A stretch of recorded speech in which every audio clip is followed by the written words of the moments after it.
तो हाज़रीन नाज़रीन आज का शो थोड़ा स्पेशल है क्योंकि today special episode why because आज इंटरनेशनल जा रहे हैं हम ग्लोबल क्योंकि एक ऐसे जिसकी आवाज़ सुन रहे हैं आप वो इंसान बैठा है हिंदुस्तान में यूपी में टू बी स्पेसिफिक। अर्चित साहब वापस आ गए हैं मड्रिड कहाँ पड़ता है अर्चित? भालगांव। स्पेन लास्ट चेक किया था मैंने, बट स्पेन में कुछ पड़ता है पता स्पेन। नहीं रशिया का कहाँ तक कहाँ पहुंचे। कब कहाँ चले जाए। तो ये स्पेन में है और हमारे पास आज गेस्ट हैं वो भी लंदन बाहरगांव, तो वो भी लंदन में है।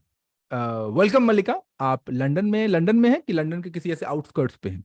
नहीं यार, central London. Hello and thank London. You for having me. Thank you. Because for the longest time, I recently got to know that Oxford University is not in London; it's in Oxford. Well, the clue is in the name, Sadaf. Come So on. that's why you're not there at Oxford Exactly. University. That is what I realized, that I can never be there because I don't even know where it is. But you are in fine company. Don't worry. Even I couldn't possibly get into Oxford University, I don't think. No, Chalo. I try भी नहीं कोई करना। बात नहीं, कोई That makes बात the three of us. So. So welcome Mallika. Mallika is a food and drink industry commentator, food entrepreneur, cookbook author, and communication consultant to food, drinks, and destination. She also co-founded something called Sizzle Spices with SIZL. Very interesting name. बचपन में ऐसी English में गलत English लिखते तो बहुत मारते master साहब, लेकिन if you are communication expert spelling doesn't matter. So we'll come to 100%. 100%. अरे ब्रांड में तो कुछ भी चलता है. You can do anything you like. exactly. So SIZL, Sizzle Spice, and now Mallika has also turned into a podcaster. So we will of course put her podcast link on our show note. You can go and listen to all her podcasts. Welcome Mallika to our this humble abode जो भी बोलते हैं English में, but हाँ, welcome to that place. Thank you. What a lovely introduction, huh? Thank you. Sizzle को तो sizzling कर दिया एकदम. हम अपना Too good. तड़का मारेंगे अभी तो खाली सिजल हुआ है, तड़का मारना बाकी है अभी. तो we also last week हमने we did one episode, another Bengali episode. This one is for people just because her name is Mallika Basu doesn't mean we are going to do a Bengali or Bong episode. नहीं, ऐसा कुछ नहीं है. We're going to go global, dude. Global. So yeah, that's where we start. How was your pujo, Mallika, in London? It was, very sensible and low-key, Sadaf, to be honest, because I was working, the whole weekend. I was doing a food writing course for British Library. Wow. So, yeah, I messed up my dates. Next year, Durga Puja to January mein hi dal denge diary mein, because it was a big mess up. The Bengali community was not happy, especially my mother. Yeah. Who is also not Bengali, by the way. My mother's from Delhi originally. I'm only half Bengali.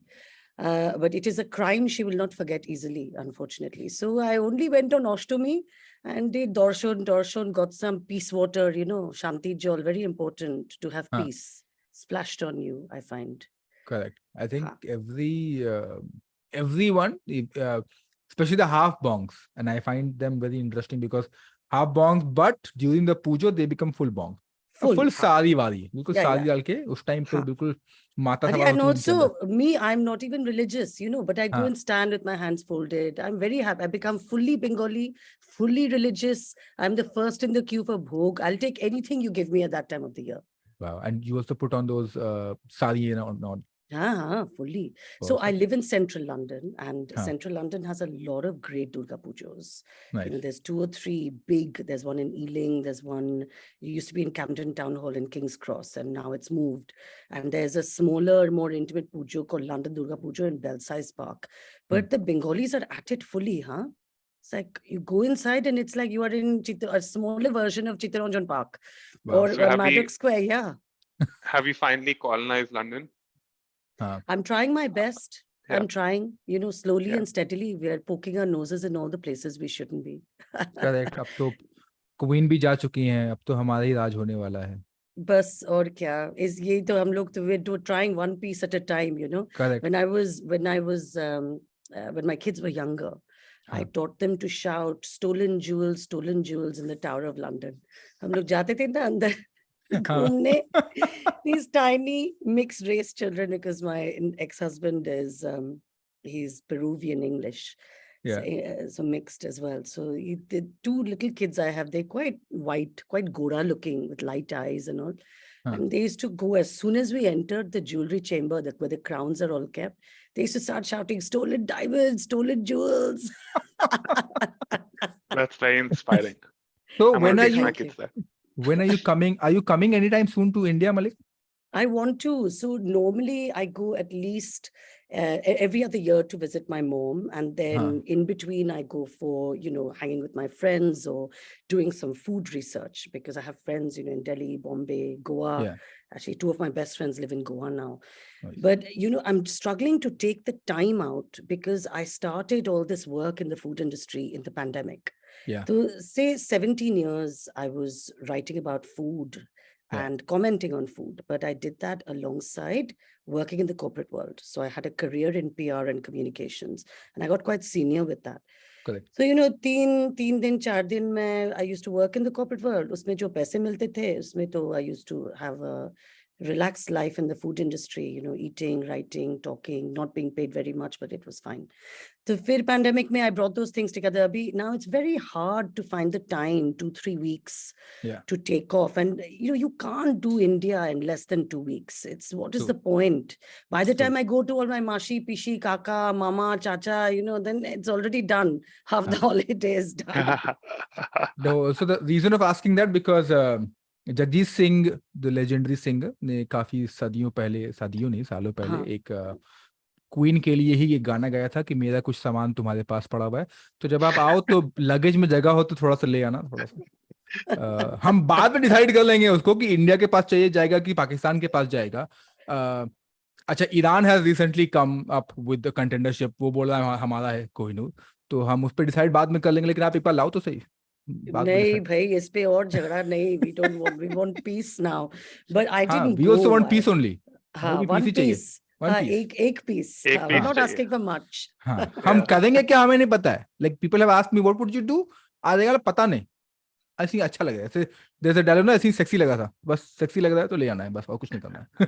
Okay, I request मैंने लिख लिया, क्या करें, I'll try my best. खैर, अब आते हैं खाने के ऊपर। So you mentioned that you didn't know how to boil an egg when you were 18, मतलब 18 साल तक आपको अंडा बॉयल नहीं करना था, and now you are in the food space. So what is the first major dish that you cooked उसके बाद, and how did you get into it? जब अंडा, मतलब it's like I tell people that मुझे Maggi बनाना नहीं आती है, मुझे जनरली नहीं आती है, लोग बोलते हैं तुमको पानी बॉईल करना नहीं आता है, but I'm like यार मैगी बनाना आर्ट होता है। but that is also true. And Maggie, know. Maggie is a universal language of love. My children love Maggie. In central London, we buy Masala Maggie. And I have to ration, in 1 month. No, so kya hua ki, I was growing up in Calcutta, and my mother obviously loved cooking, but didn't cook. She used to just tell the cooks what to do. And I was kept out of the kitchen. Every time I went, they said, ki chai, ekhane ki chai. Tumi jao, ekhane jao. It was like Victorian parenting, like get out, go stand over there, don't come where the grown-ups are. So then when it was time for me to come to England, my mother taught me egg chicken curry. So the one chicken curry that your family makes, murgi jhol. So one murgi jhol was taught, and one dal was taught with masoor dal was given to me, and I was shown how to make that. And then I was sent to London, and I went to university in a place called Buckingham. So I arrived, I put a tin of baked beans in the microwave. I won't do that again. That did not go so well for me. Then Uncle Ben's, you can buy a packet of rice. Ek packet mein aati hai, to usko, so I put the packet in some water and started boiling it. And then my flatmate came out and said, I'm like, I don't know why the rice isn't boiling. She's like, you have to open the packet and take the rice out of the packet first. And then at university here, I was just eating petrol station pasties, Tesco mein na milti hai yahan pe supermarket mein, buy 3 for £5. Chicken korma, balti, balti like bucket food. Correct. We'll talk about that later also. So all this I used to buy 3, 4, 5 pounds used to get, and then microwave mein dal ke I managed. Then I started getting really interested in it because I met this Gora that I fell in love with. Again, another story for another time. Yeah, if you come to London to Milke, I'll tell you my full life story. But I then started teaching myself how to cook, because if the Gora doesn't cook Indian food, and if I don't cook Indian food, then how will I get ghar ka khana? Correct. Khatam Correct. kahani. So Yeah. I bought a big bottle of Smirnoff vodka. Then I got some of those international call cards. And I used to call my mom, I used to call my nani. My dad is a very big cook. He was the chef in the house. So phone call, mar ke, ye take two diye de be, take two. Ye dal dena, re, bhaja mosla janish na. You know, jhadu vadu milke. And of course, in our families, nobody has a recipe. Add some this, some that. And my mother says usual masalas. Now add usual masalas. What are usual masalas? Yeah. Correct. So in Delhi, usual masala is basically the tadka of the phoron of cumin seeds, then coriander powder, turmeric chili. So she has a standard usual masala, and everything involves usual masala. Okay. Oh. And that's how You I know, know. that's very interesting. I'm at a B school where there are people from 64 different countries, and there's a WhatsApp group for recipe exchanging. Now, that's very hard for us Indians because we don't have exact recipes. We keep tasting, and swad anusar hum namak dal dete hain. We add more mirchi, more garam masala. So it's very hard to send exact recipes to people. And it's very much the diaspora experience, you know, Archit, for Indians and South Asians generally. When we come here, it's like if you're trying to recreate those meals, then you go on taste, you go on texture, you go on smell. Does it absolutely. smell okay? Yeah. But like, I'm glad you're not Parsi, because Parsiyon ko to anda chahiye hi chahiye. But then do you do you call yourself as like, I can now boil eggs properly? Can you make demel? What's the demel thing? Demer dalna. Demer dalna. Egg Can you curry, cook very good. I'm impressed that you know the fundamental of egg curry in Bengal. Of course, I cook damn good eggs, man. What are you saying? I'm Do just checking. cookbook likh liya. I'm just checking. Maybe not master chef level, huh? Yes, master chef level. I always tell people, if you know how to boil egg, you can go there. One of my really good friend now, he got eliminated because he couldn't boil eggs. You're joking. Legit. From the first round?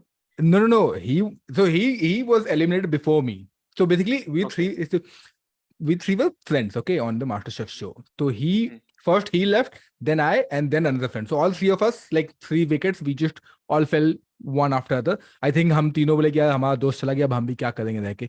We all left. But the first guy, he runs his restaurant now in Jammu. I have doubts now on him कि गधे को से एक अंडा तो boil हो नहीं रहा था. How is he running a restaurant? ये गधा सुन रहा है क्या आपका पॉडकास्ट? सुनना चाहिए उसको. He was my also roommate. वो तो सूट से ऐसे कराता होगा अंडा हाँ, boil, सूच खुद नहीं करता। exactly. मैं उसको आज भी ये बोलता हूँ कि तुमसे तो अंडा बॉयल होता नहीं है. No, but also because the kind of egg he was trying to boil was soft eggs, and that's legit difficult to sort of soft shell is legit difficult, hard to boil. Very soft shell is hard to boil. And also, what about poached eggs? Poached eggs master किया? हाँ, वो मैंने master कर लिया. मैंने master कर लिया, but I don't like it, so I don't cook it. Oh, really? I don't like runny yolks. I'm shocked and appalled, and I can't speak. I love runny yolks. I am shocked. I can add runny with both of you. yolks on everything, like literally any dish. I just can't stand anything which is slimy. I also don't like the gourds. That's exactly why I don't like gourds. Apart from, actually, no. No, like it's a blanket ban. Achha, it's a texture, is it? Poached egg texture. I've not heard that before. So the texture is too slimy for you. Yeah, the He yolk. doesn't like the egg yolk flowing. What bakwas, man. Like, I can cook really great eggs benny, but I can't eat it. I remember there's one restaurant I walked into, and then I was like, Turkish eggs, right? Turkish egg and then sourdough bread. So this guy was like, sir, तो मैंने उसको बोला कि ये काम करना ना, eggs poached egg होता है Turkish egg में ना. I said, make sure it's fully properly cooked. So he said कि no sir, but इसमें Turkish egg taste good with the post stick. मैंने बोला पता है मेरे को, लेकिन I don't like it. So give You're me. not into it. No, I'm not. So I'm like फिर तो चाहिए egg ही curry नहीं. खा लो. हाँ, वैसे ही चाहिए था.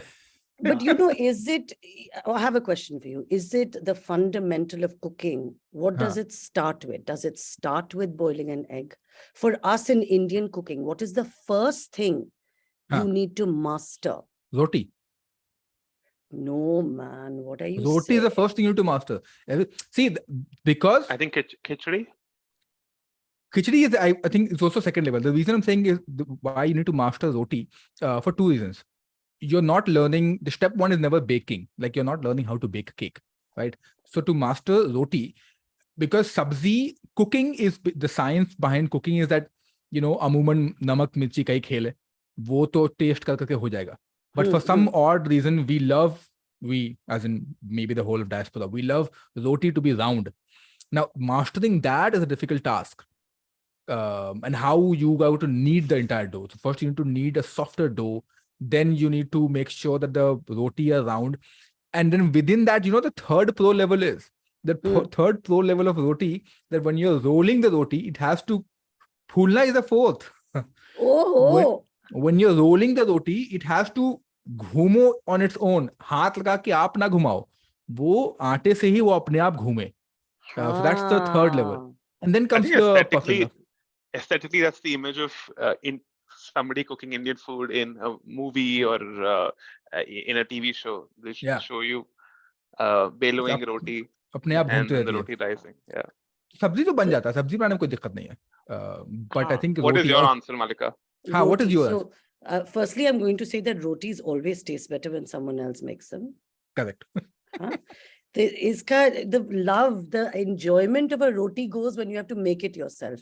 Phulke hai to koi dusra koi paka ke brings to your table, ghee laga ke. That is a proper roti experience. Correct. I think actually the starting point is a good curry of some sort.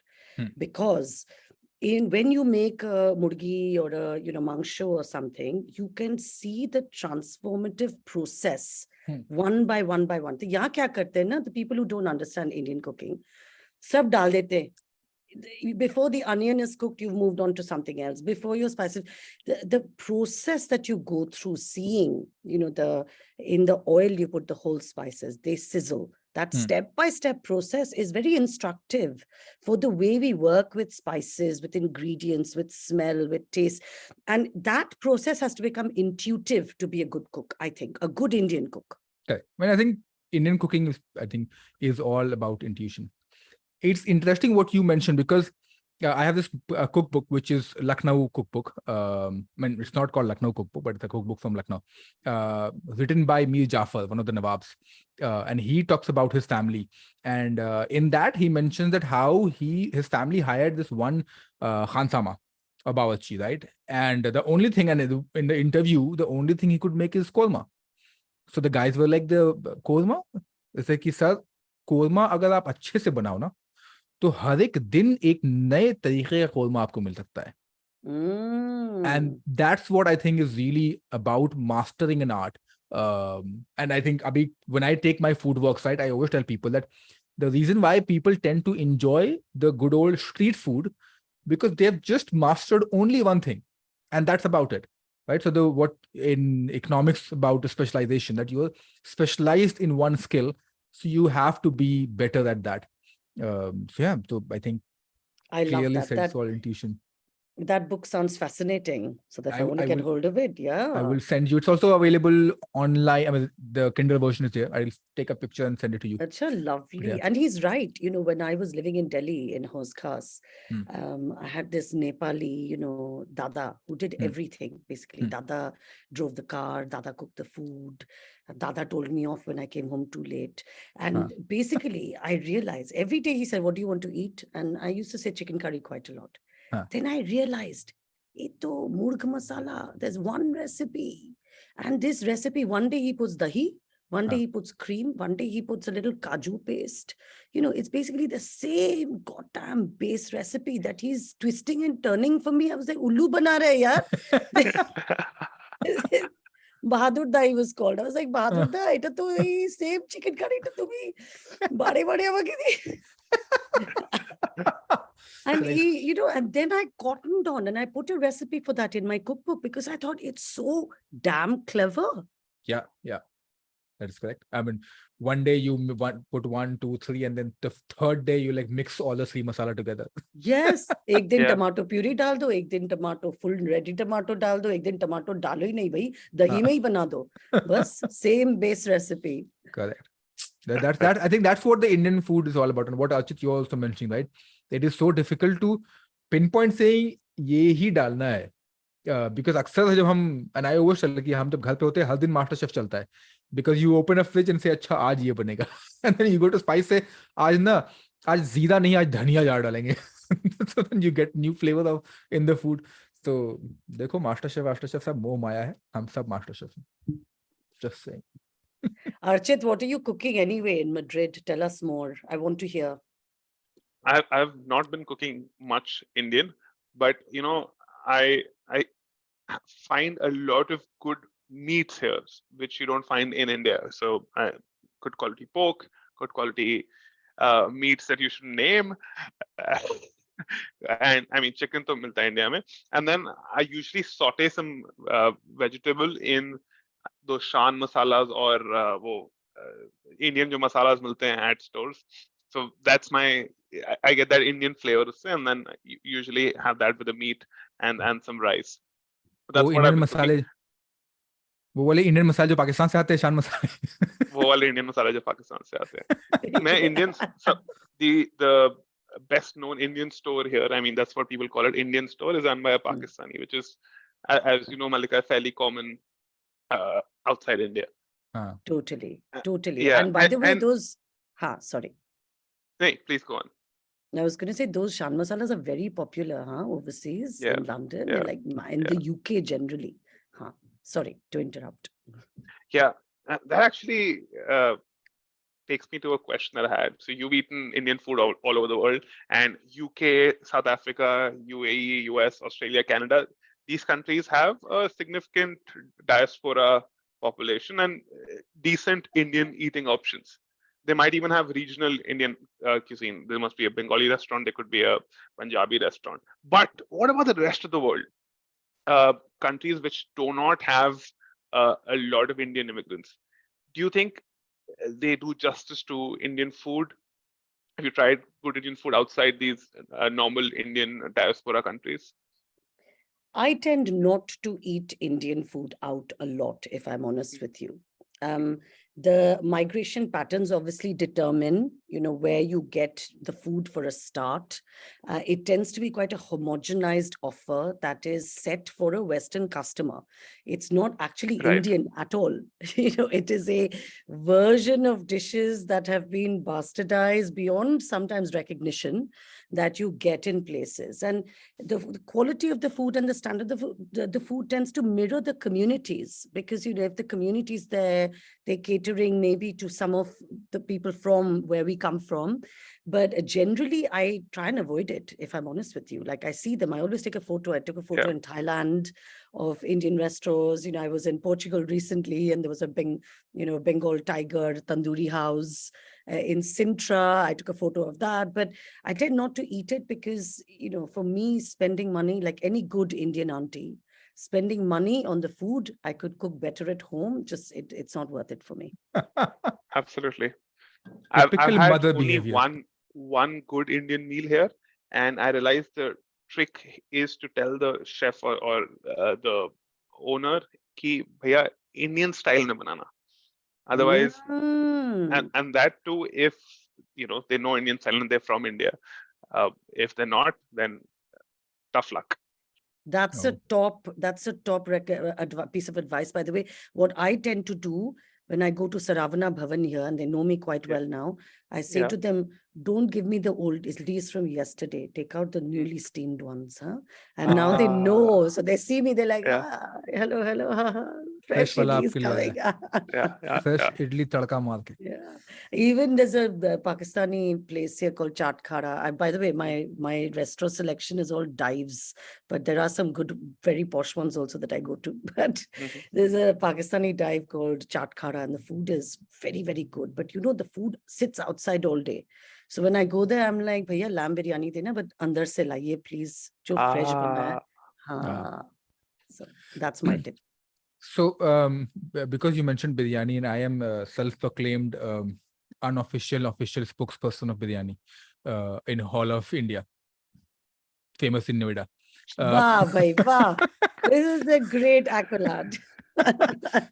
So, what biryani do you prefer usually, and as well as um, are there like prefer as in to eat and to cook, and may or not be that these biryanis are available in the market. What is your preferred biryani?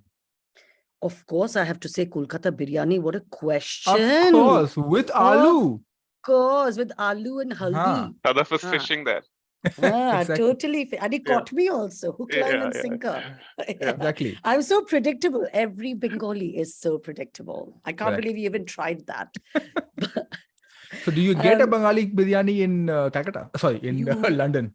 you do get a Kolkata biryani in London. There's a couple of people who do it. It's good. I don't think it's excellent, but then Kolkata biryani is Kolkata as part of its charm. To extract that is quite difficult. I make Kolkata biryani at home. I also make Hyderabadi biryani, which I love.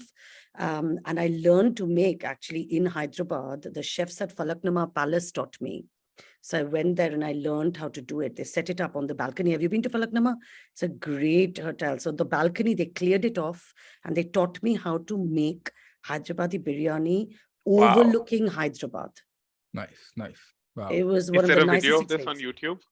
There is, do you know what? There is no video of it, but I do have video footage I've done nothing with. I have a photo of me and I thought I'm going to do this properly. So I dress like a Maharani. I have this big like lehenga situation going on and I'm literally learning how to make Hyderabadi. All a bit over the top, but anyway, it was good fun. Wonderful. But I do like Hyderabadi biryani and that tends to be the pattern of biryani that has been exported. So it tends to be variations of Hyderabadi biryani with a lot of suspect ingredients. Someone puts star anise, somebody does some other crime. But generally it is that. And, we're going to talk about overrated, underrated. So that would be my big point of overrated, to be honest with you over here, because the versions leave a lot to be desired for and they're very expensive. Wow. Okay. So, but what's the biryani you prefer usually making at home? The biryani I make at home is generally Kolkata biryani. So I got my mom to bring ittar. I have very nice saffron. I've got, all the aromatics, nice ghee. Wow. You can buy asli ghee now in London. Wow. So in the UK, in fact. So I've got all of that and I do it properly, but I don't make a kachi biryani. I always make a pakki. I think kachi biryani is also two things. One, of course, the entire science and the trick how to make it, and second, I don't think everybody enjoys kachi biryani. I don't know, maybe, I mean, I enjoy it. I love making it. Thoda effort zyada padta hai, but I love making it. If people want to ever make kachi biryani, I would suggest use anything beyond chicken and fish. Any kind of meat, but chicken and fish, I don't think they go good. Fish biryani, I don't. Fish biryani, I don't like. But You can red make meat or prawns biryani, mutton right? is prawns biryani. Again, fish, seafood biryani, I don't really prefer. But red meat, mutton is the best when it comes to making kachi biryani. Even the Hyderabadi would also tell you the same thing to make Agreed. with, And tell kachi me, biryani. but that ramps up the technical levels considerably, doesn't it? Yeah. Because to time meat with Yeah. rice is next level, man. Exactly. Like So how I'm talking to the professionals here. I'm overwhelmed now, intimidated and overwhelmed. I have written one book, you have two. So you're the senior person here. It's quality, not quantity. जैसे हिंदी में एक बोलते हैं ना, घाट घाट का पानी पीना, that you have done. So the other thing is about because I said I am certified. I know that you also sort of certified by the UK government in all of India, in all of India, about creating kids menu. Right now, we often call as healthy food is boring, right? Which is changing these days. In the modern time, is changing. But when it comes to the kids' food, I worked with restaurants in the kitchen cooking. You have worked with restaurants, right? But we tend to oversee their menu because clientele nahi hai, or for whatever reason. But you say you're an expert. So how do you sort of design a menu for kids? And not, when I say design a menu, not mean ki acha ek kaam karte hain, inko pink pasta de dete hain. Yeah, Yeah, and before you answer, I've noticed that often kids' menus are really boring. They have margarita pizzas, correct. very basic red pasta, chicken nuggets often. Kids deserve better, and you've written about this as well. That's right. Yeah. And, I've not designed a kids menu, but it's a subject very close to my heart because when I was a child in India, I never ate. I used to be a very picky eater. So lots of parents complain to me now, ki, my children, ye to khate nahi hai, I've cooked such nice food. And I'm like, don't worry, just let them starve for a few years. And then look at me. I went on to write 2 cookbooks. So everything will become okay in the end. Correct. But it's exactly what you said, Archit, is that we create such boring, bland, unhealthy menus for our children. And children are the future. They are the next generation. Yeah. Teaching them early on about eating well, eating healthily, enjoying different flavors, tastes, it's so important. Culturally, if you think about us, we ate what our parents ate, but we ate it with less mirchi, basically, right? Yeah. And there were some ingredients that you could not get Corolla down my throat. Karela, if you tried when I was a child, and I'm sure that's an experience a lot of children will relate to. But that doesn't mean they can't have slightly weaker, slightly less spicy versions of what adults eat. So this idea of creating pink pasta, creating shapes, things in the shape of teddy bears and, the stars and stripes.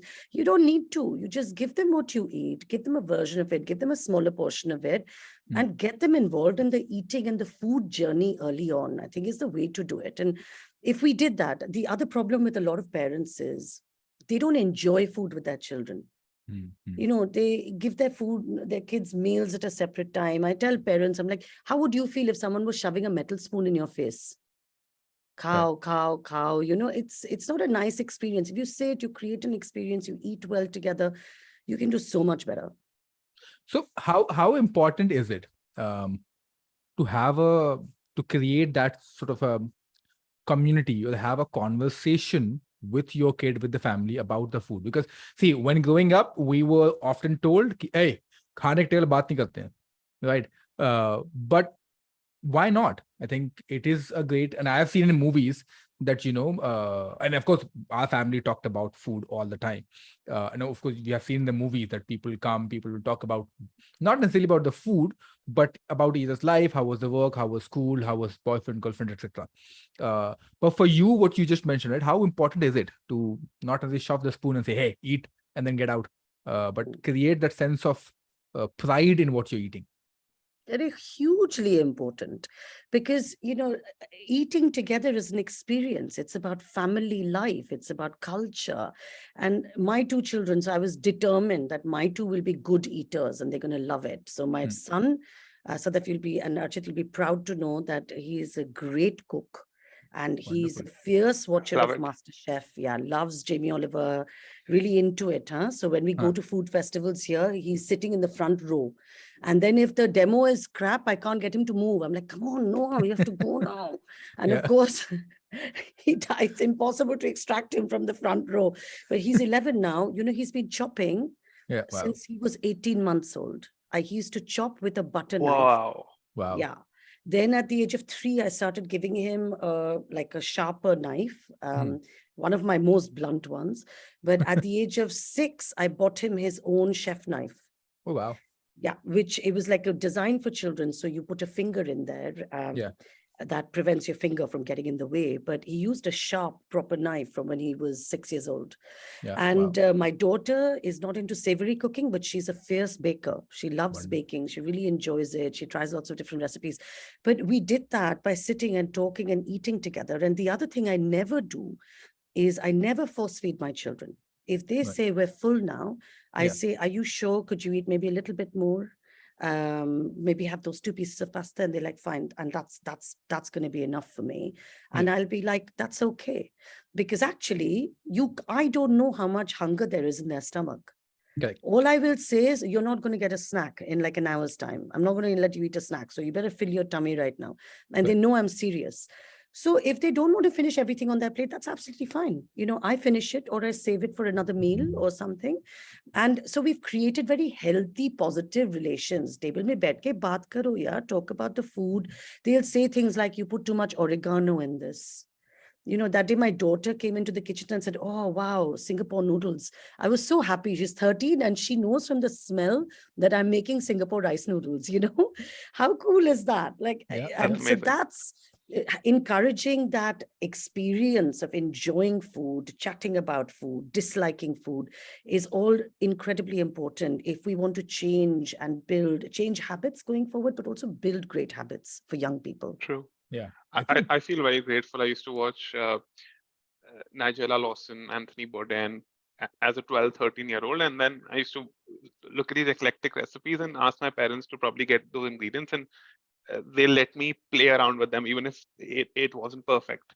And that playing around, iterating, actually helped me understand, respect food a lot more. If my parents would have said, "Nahi, nahi, ye kya ajeeb bana rahe ho tum, ye hum nahi khate ghar pe," then I probably would have stopped learning or wouldn't be doing this podcast today. So I think it's very important for parents to encourage kids I, to explore, try, and play around with flavors. Even if you're not just cooking, you can play around with what you order. You can order different things at different places. Often, like my brother was the opposite. He used to go to every place and order butter chicken. Even if he used to go to butter chicken or dosa. So once he went to a Chinese restaurant, a very authentic Chinese restaurant, and he said, "Mujhe dosa khana hai."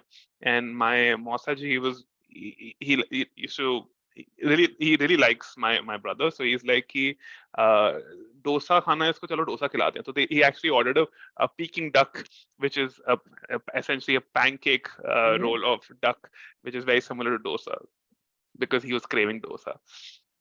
Oh, that's really cute. I love that. And you're so right. I mean, your parents Yeah. sound amazing. 'Cause I Yeah. can't imagine you were doing any justice to those recipes. Sorry, Archit. But but it's how you learn, right? And the fact that you're taking an Yeah. interest in eating. I have a rule. I never pay for a margarita pizza in a restaurant. I will just not do it. I'm like, that's basically cheese toast. Ghar pe bana dete hain, yeah? Exactly. Why? And even with the best quality tomatoes, like maybe the Italians won't be very happy for me saying this, but I just don't see how that helps him on his food journey or Yeah. as part of an interesting dining experience, like ordering a margarita pizza. So yeah, that's very nice of your uncle, because I would have just said nikal jao Yeah. yahan se, Chinese Yeah. restaurants. Yeah.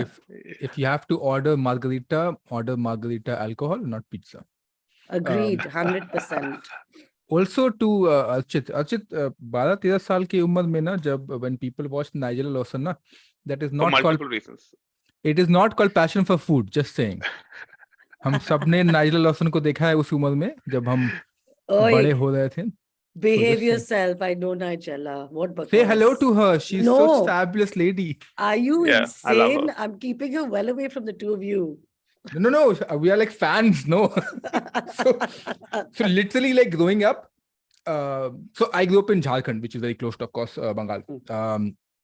तो हमारे घर पे ना एक TV था. Of course सबके घर में एक टीवी होता है. हमारे घर में टीवी था. चैनल वाइज जैसे 2-3 चैनल आते थे.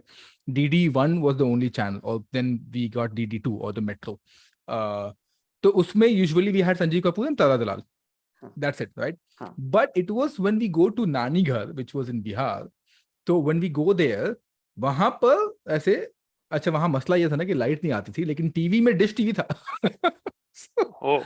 I couldn't understand because हमारे घर पे in Jharkhand we had light, लेकिन डिश टीवी नहीं था because father was for some reason in the beginning against it or whatever, ठीक है. But नानी घर पे ना बिजली नहीं थी लेकिन डिश टीवी था. तो वहां पर we get all these other sort of English channels, right? So we'll also watch all these Dennis the Menace and all those बच्चा वाला show. But the food wise, and I have always been interested in food since I was 8 or 9. तो वहां जाके would watch Anthony Bourdain and Nigel Lawson. To be very frank, Anthony Bourdain I have watched all this while, but I did not like remember his name as a kid because You're going there for a month. But that was the only time when we'd watch Nigel Lawson and Anthony Bourdain. YouTube नहीं था उस time पर ना, नहीं तो YouTube पे देख लेता. But yeah, so two people. These used to come on TLC. Yeah. Travel and Living channel. Two people both Archit and I are a fan of. This is like a blast from the past, huh? TLC. Yeah. I remember Yeah. DD1 and DD2. Correct. That's also, those are terms I haven't remembered, haven't Exactly. heard of in a long We're time. from that era. So two people Archit and I love. Absolutely would. Archit ने तो एक को तो tweet भी किया था. There is Nigel Lawson and then there's Padma Lakshmi. Oh, she's Well, like, great. I I say- can't imagine why you like her work. Tell me We love- more. We love the food that they cook mostly. No, really. I'm sure. Yeah. I'm sure the swimwear shots are lovely too. That is also true, but no.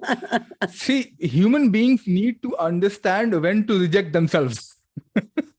इससे पहले कि आपको, so like for example, people go on Tinder and Bumble, right? जब आपको लगे कि ये आपके मैच से ऊपर लेवल का है, आपकी औकात नहीं है, तो खुद को रिजेक्ट कर लीजिए चुपचाप से. नहीं तो ऐसे कोई फायदा नहीं है. I'm loving the levels of high self-awareness here. Very good. You know, with Nigella, I really liked her because she was imperfect in the kitchen. Like, she used to make mistakes. She used to taste stuff and then, iterate based on what she tasted. And she used to go like, oops, I did this. So that it felt very genuine, very, very approachable, very comfortable to see her. Rather than somebody who's a perfect chef, who's doing everything to the T, to the point. And Ajala was different. Yeah, that's, I think, with Padma Lakshmi as well. And in fact, one of my absolute favorite is Madhur Jaffrey. And I love her, respect her for all that she has done. And also because not a trained chef. So I think when people are not trained chef now, they're not afraid of making mistakes. They're like, ज़्यादा से ज़्यादा क्या ही हो जाएगा. Let's not burn the kitchen. So make mistakes, taste it, try it, and like अच्छा बन गया तो बहुत अच्छी बात है. खराब बना तो ठीक है, चलो fix कर लेंगे. I think that's the totally. And how else do you make a connection with home cooks? Yeah. And Madhur Jaffrey, I cooked with Madhur ji. She came to my house and wonderful. I featured on her British TV comeback. It was called Curry Nation. Yeah. And she came to the house and my kids were very small then. They were 18 months and 3 years old. So, they were little. And I was very nervous. I have to chop an onion. There were 9 people in a camera crew in my house. My sister was there. The nanny was there. Then there was my sister's friend. Everyone had been drafted in to look after my children, to make sure they behave. And I was really nervous. Abhi camera pe, I have to chop an onion. And if you see me chopping an onion, I'll be honest, high levels of self-awareness, you will probably not think I know how to cook because I live in regular fear of chopping my fingernails off. So I'm an awkward knife skills person. Anyway, she said to me, Mallika, you're a housewife. You chop onions like a housewife. You do what you do. Right. Now, housewife, she meant home cook, right? Yeah. And she said, that's what I do. I have not studied how to do chopping properly or chefing things, but we just cook the way we do. And I think what Nigella, what Padma Lakshmi, what Madhur Jaffrey have done is phenomenal because they have inspired a whole new generation of cooks who look at them and say, do you know what? I can do this too. Yeah. I mean, what I'd like Padma Lakshmi ji to inspire me with is how to get a body like hers. But that is another topic for another day. And, I live constantly in awe and inspired every day to boost my exercise regime.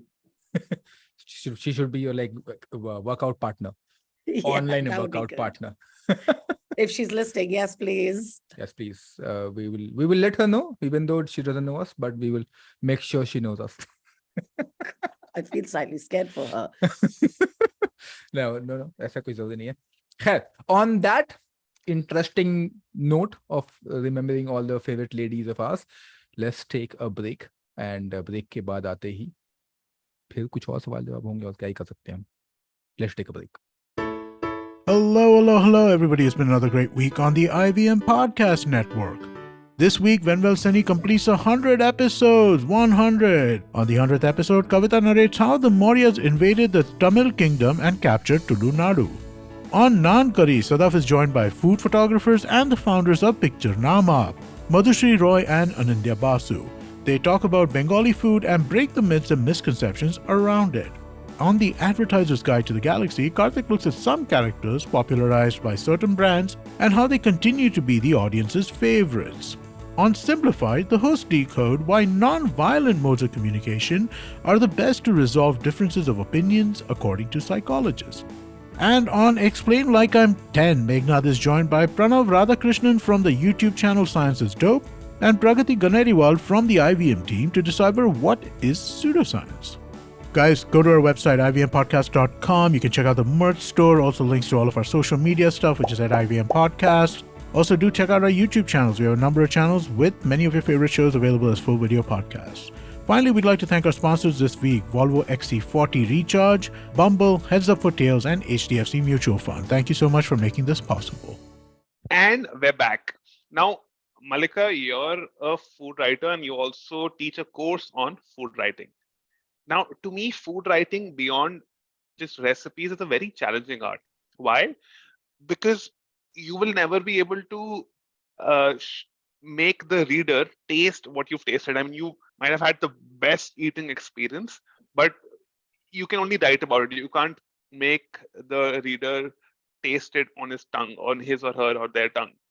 So it's very challenging. How do you overcome this as a food writer? A, and B, which is the biggest mistake amateur food writers make, in your opinion? Oh, these are great questions. So I do teach food writing. I mostly do it at the British Library. And I've been doing online courses for about 3 years. And I just did my first on-site weekend masterclass. It was 2 days, morning till evening. And, you know, Wow. you highlight a really important point, Archit, because I think people think that food writing is just recipe writing, but there's so many different kinds of food writing. So you have food memoirs, you have product copy is actually food writing. So when you write labels, restaurant reviews, of course, lots of people write memoirs, you know, they document their family's legacy by writing about it. Someone on my course was actually a supper clubber. So she's got a day job and she's married to a chef and they run these supper clubs and she wants to know how to write her menus and talk about their ingredients and techniques better. So lots of different segues. My top advice that I always give food writers is think with your taste buds. You know, you have to think about what creates taste and texture and how can people visualize what you're eating. So this visual technique is quite an important one, but you have to always think about how it makes your mouth feel, you know, if you're writing about food. So that's very important. And I hate the word mouth watering, by the way, because that is a physiological function. And if your mouth doesn't water, you should go to a doctor straight away. But the second thing to say to that is the big mistake that people make is procrastination, actually, I would say, food writers. They tend to, you know, you'll see this all the time with a lot of up and coming food writers. They will write something, go back, edit it, struggle to get started. You know, you'll see a real mix of techniques, styles. Read everything, because food writing inspiration doesn't come from reading about food. It comes from reading generally. So you have to read a lot, read fiction, read non-fiction, read magazines like media, consume the written word generally. And then don't procrastinate, just get going. You know, what's the worst thing that can happen? Kuch bakwas likh liya, yeah. First paragraph, second paragraph, they're always crap. You always change your first paragraph anyway. So just then go back to it and refresh it, revise it, kill your babies. It's a famous saying. You know, any great phrases you come up with, kill your darlings that you get hung up on, go back and delete them, save them somewhere for later if they don't work, but just get going and read lots. Those are my top tips, I would say. Lovely. I want to pick on something you said, supper clubs. For our audience in India who I think probably wouldn't know about supper clubs, what are they? Oh, okay. Well, there are some people doing very successful and very good supper clubs in India. Don't ask me to name them right now, but I have come across them in my research. Supper clubs are group dining experiences where a food writer or a food lover creates a curated restaurant experience for a mix of people. So you are sharing tables and you're there to share in an experience, to learn something about the food, whether that's spoken or in writing. And it tends to be people who have a deep interest in a subject matter or in a type of food and want to do professional catering, but are not quite ready or willing to take on a full-on formal restaurant yet. So sometimes it stops there with supper clubs. Sometimes those are great exercises or practice runs for food lovers to then go on to becoming restaurateurs. So Azma Khan is probably the best example of that.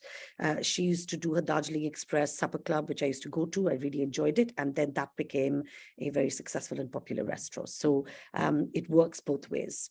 Does that help? Gosh, I've never defined a supper club before. That was perfect. Great, excellent, full marks. And because you mentioned different kinds of writing, right? And as a writer, we all have our own one favorite way of writing. Call it biasness, whatever. Like, for example, I love writing a memoir. And a couple of days back, I was speaking to one of the authors and I was saying, how do you come up with so many books? Right? Because that person's book and my writing style are different, because just a recipe book versus finding the memoir does take a longer time. You have to think about it, you have to put rosy pictures and all that, versus putting on the recipe, which I find relatively easier. Not easy, relatively easier. But what is your, especially because the reason I'm asking you this question as well, because you write books as well as the stories, right, in the other online media. So which one is your preferred way of writing? So I segued into food writing via journalism, actually. So I don't know if you know, I used to work for the Asian Age in Delhi, and I Green basically Park did office. When बहुत MJ was stalking कर लिया there. MJ was there. So बहुत stalking कर लिया. Oh my God. Social research इसको बोलते हैं हम लोग प्यार से. Bakwas. Google stalker. So so essentially my interest, I was interested in journalism and my beat was food. So I went into writing recipes, but I always did a bit of commentary on the restaurant sector here, what was happening with key trends. And now what's happened is I tend to write about food culture and history. So everything related to, where we were and what that means for us now.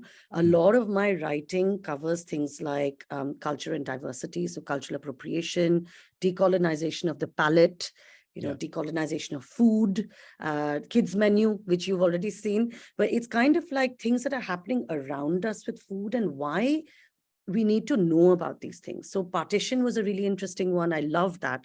And by the way, I am the worst intellectual on the planet. I let the Bengali community down. I do not count myself as particularly clever or intelligent, definitely not ready for Oxford University anytime soon. But I think that's something we can explore with like a layman's eye and layman's view. We can explore where we came from, because actually, if we don't know where we came from, we don't know where we're going. Right.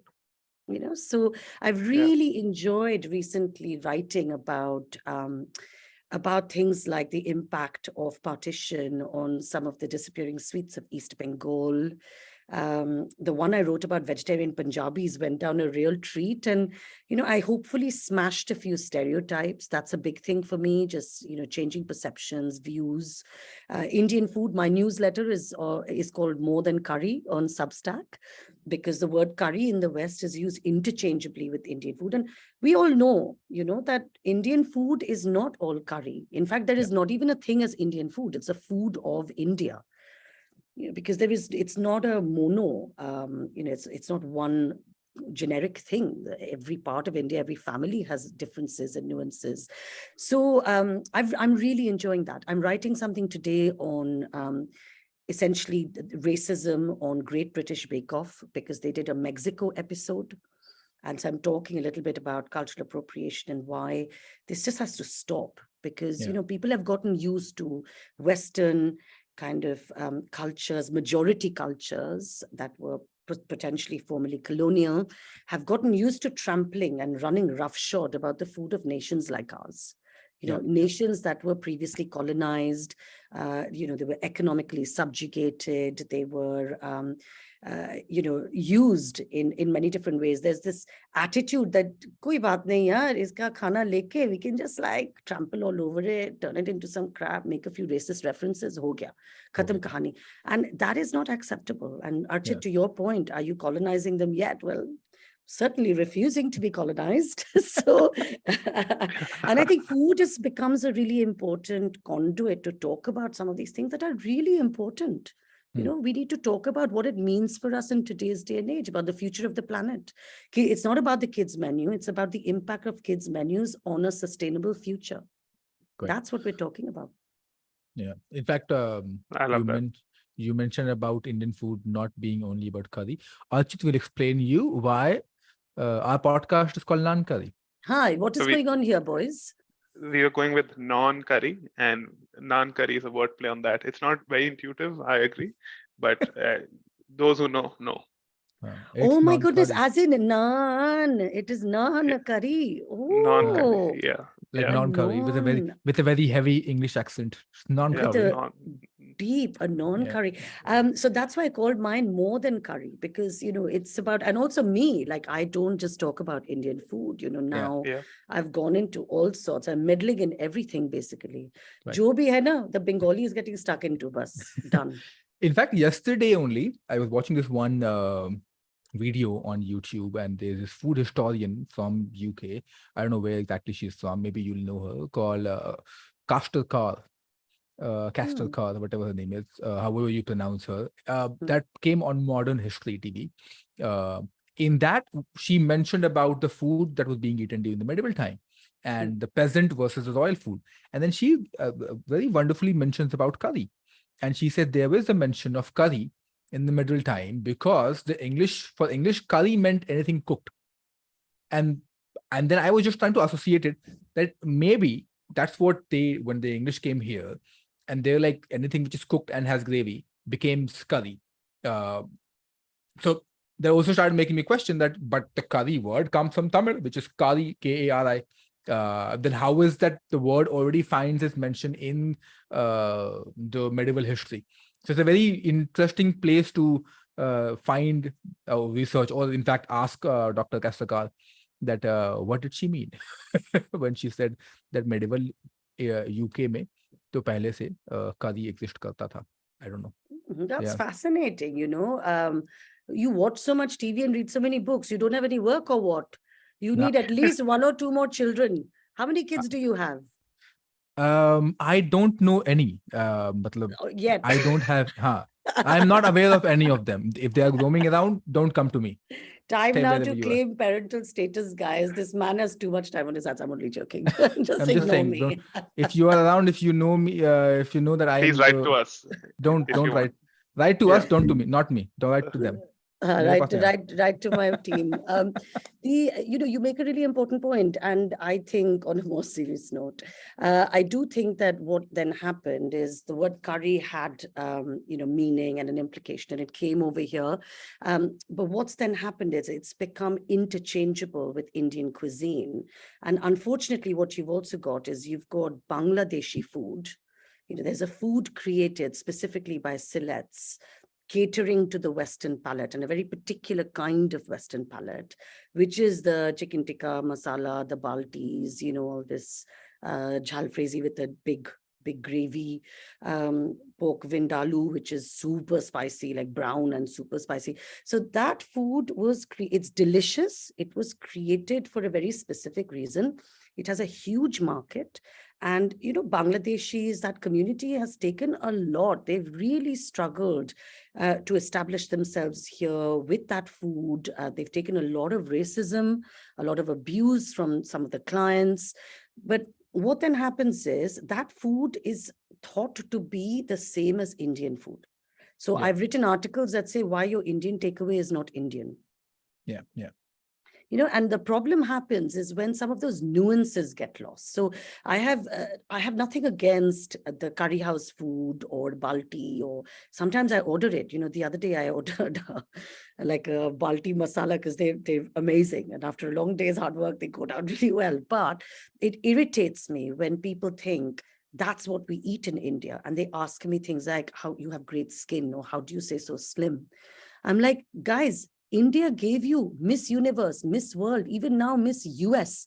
We are the home of Ayurveda, of yoga. Oh, you think people are eating this at home every day? Grease-laden curries.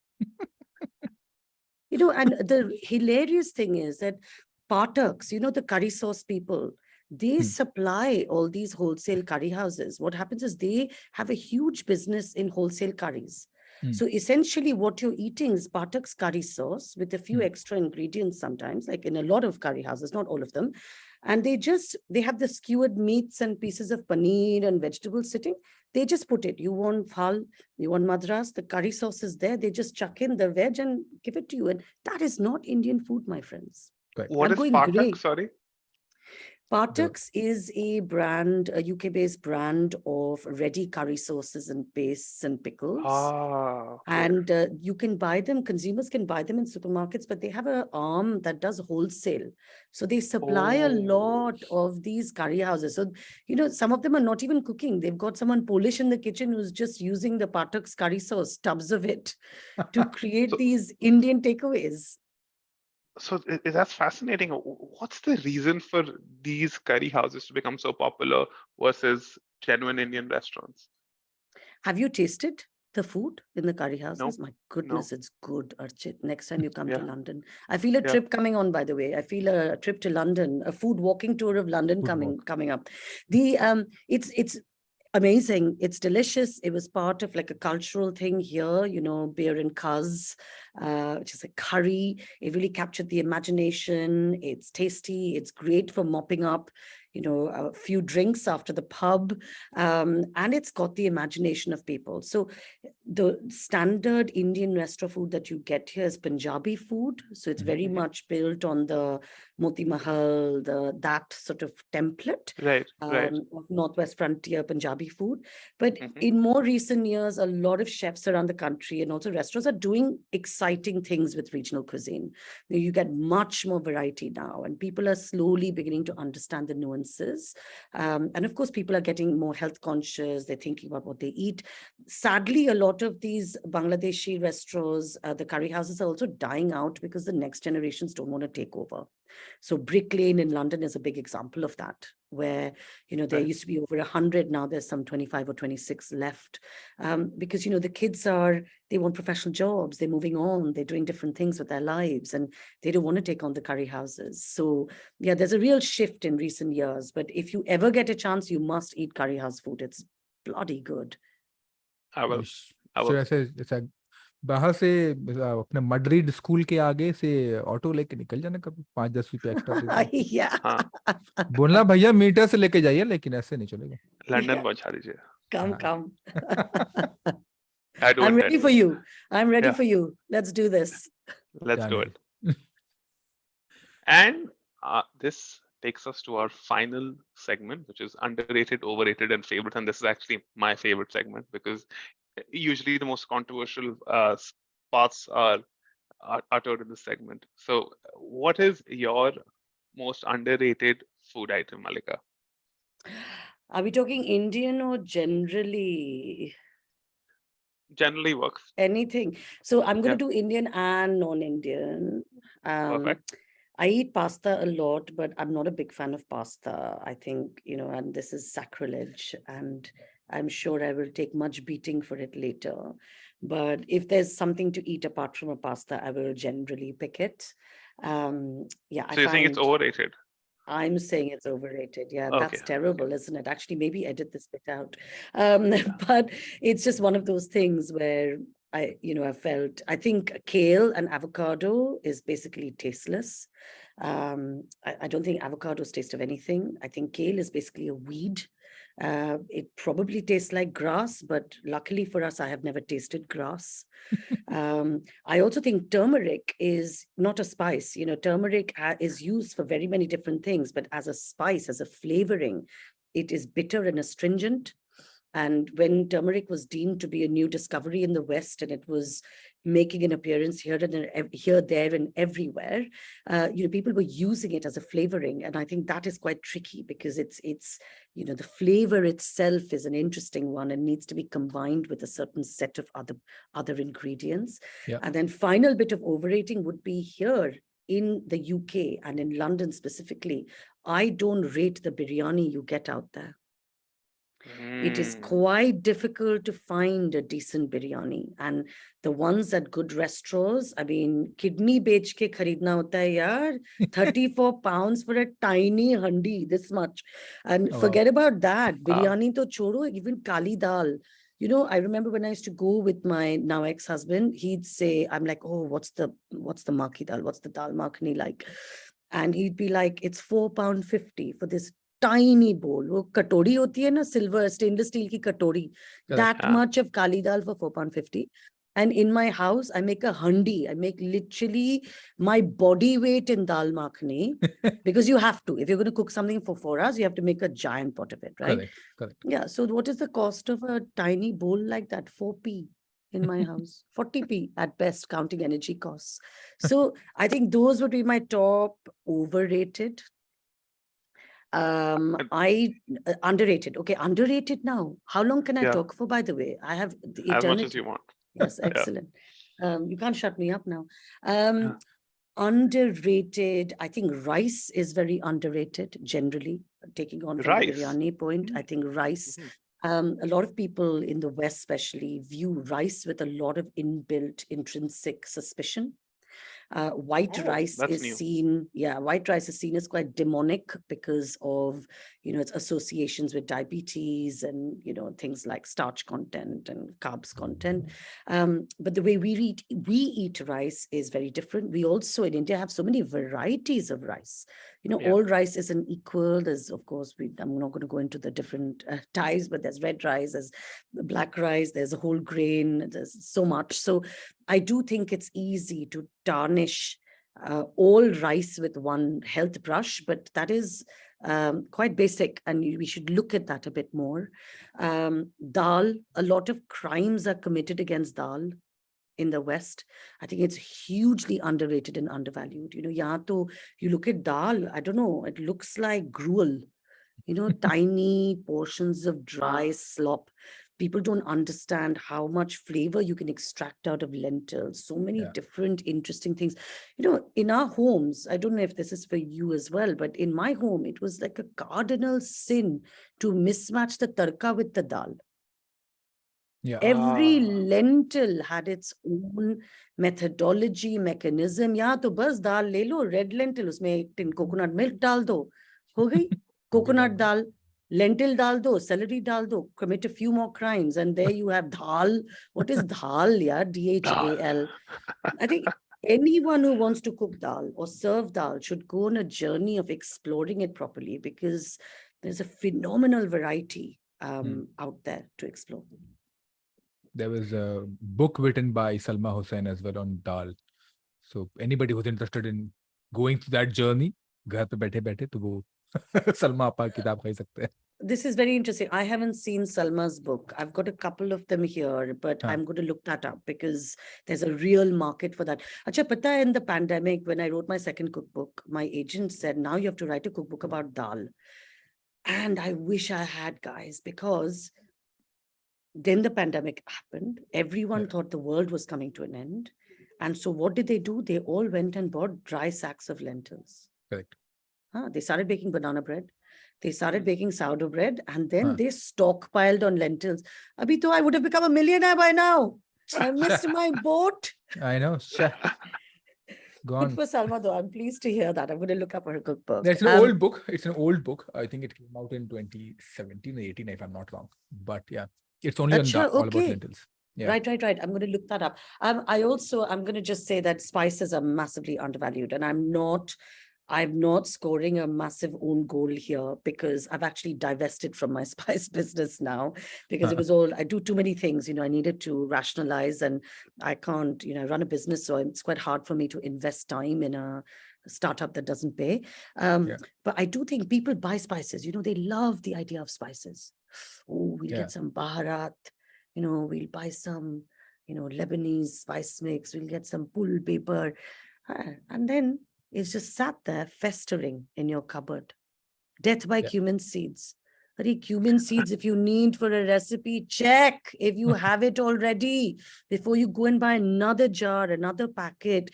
And if you're buying spices that you don't know, you're not that familiar with, then do your research, work out how to use them because they sit there and they just basically lose their mojo over time. So I do think buy spices, use spices, and really value the magic they bring to food and ingredients would be my top 3. Completely agree with spices. I am a spice lover person. I mean, there was a time, there's still a time that I really want to come up with the spice brand of my own. Because I genuinely, I think it just adds so much of flavor.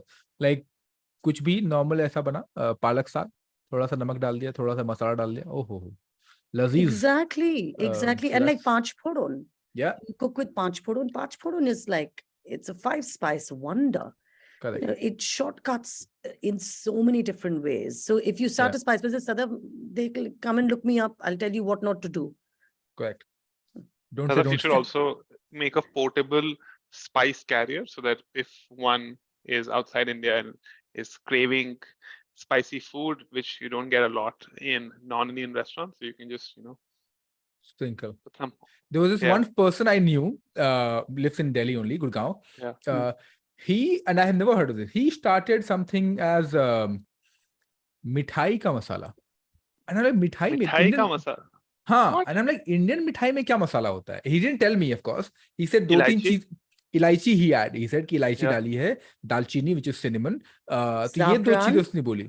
Saffron he didn't mention. Because also the spices was not that expensive. So he didn't. He said, I'll send you the spice mix, but he never did. He said, थोड़ा सा कहीं भी डालो, बहुत मजे आएंगे. So अच्छा. So I'm like, उसके अंदर मसाले के अलावा क्या था, भांग था. I don't know what all he added, but he said mithai masala. So that was an interesting thing. Yeah. Very interesting concept, isn't it? I created a dessert spice mix as well. But, again, mithai masala means if there isn't enough quality grade green cardamom, what joy are you going to get out of it? Right? Yeah. Try it and tell me. Keep me posted. I should sort of touch base with him again. Yeah. Cool. दुकान बंद करने का time आ गया, but before we let you go, Mallika, tell us about your food podcast and where we can find it.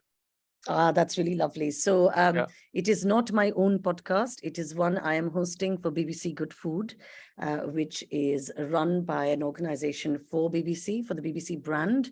And it's a global platform. They are running a podcast series called Cook Smart. And so I'm sure you're hearing that there's a big cost of living crisis here in the UK. And energy prices have gone up because of Brexit. Food prices have gone up. And it is a real pinch, like across the board. Unless you're very wealthy, a lot of people are not only struggling to make ends meet, but they're having to be very conscious about things like food waste, energy usage, making sure that leftovers are used properly, things like freezers are used properly, but also the cost of ingredients.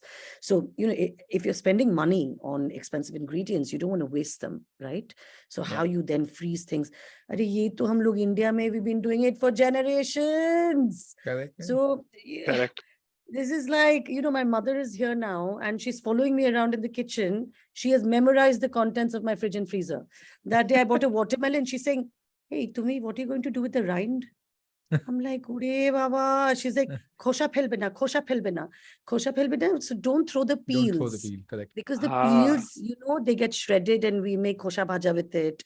And this is not just a Bengali thing. In India, there are so many examples of nose to tail eating, zero waste ethos, using leftovers, repurposing.